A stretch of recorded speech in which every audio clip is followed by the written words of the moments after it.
Welcome to today's deep dive. You are in for a really interesting one today. We're looking at some devotional reflections and scriptural analysis centered on Matthew chapter 21, verses 12 through 22. It's a really powerful passage. Yeah, absolutely. And our mission today is to uncover the surprising connection between a cleansed temple, a withered fig tree, and the sheer power of faithful prayer. Okay, let's unpack this. We're going to start with a story from the notes that I think you'll find, well, incredibly relatable. Picture this.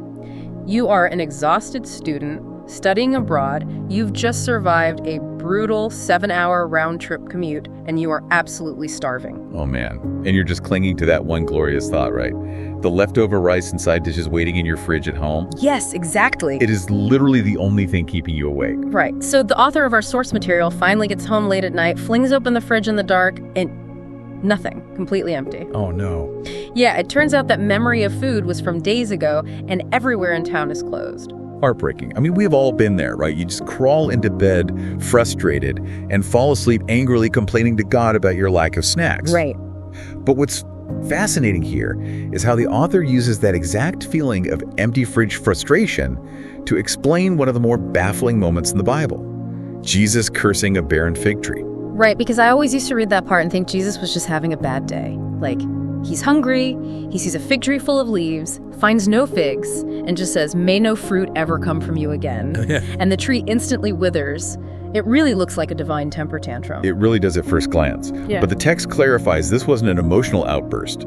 Fig trees are created to bear fruit.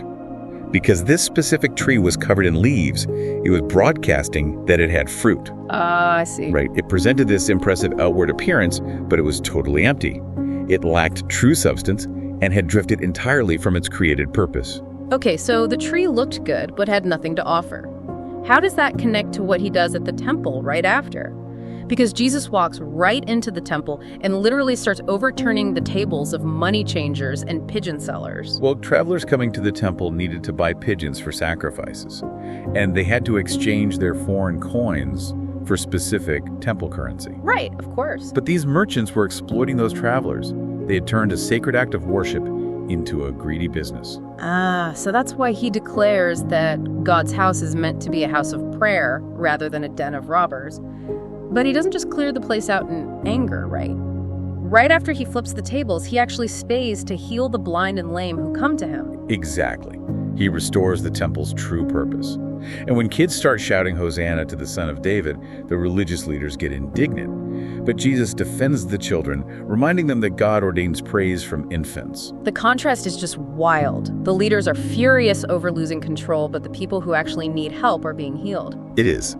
If we connect this to the bigger picture, both the temple and the fig tree suffered from the exact same distortion.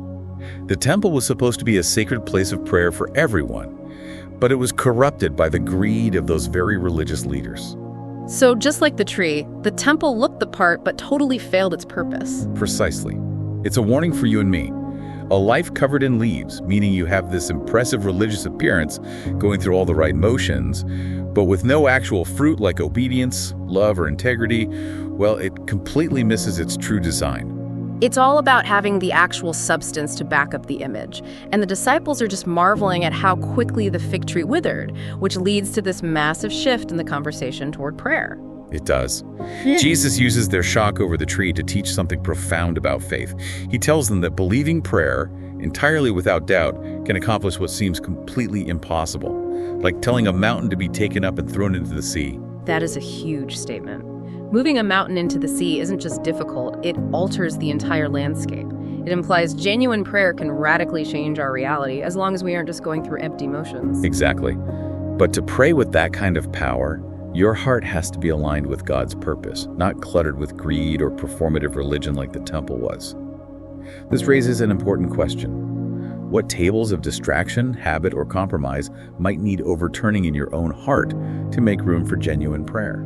So what does this all mean? Simply put, this deep dive is a reminder to prioritize true substance over spiritual appearance, to seek the actual fruit, not just the impressive leaves. And that takes a lot of honesty with yourself to figure out what is real and what is just for show. It really does.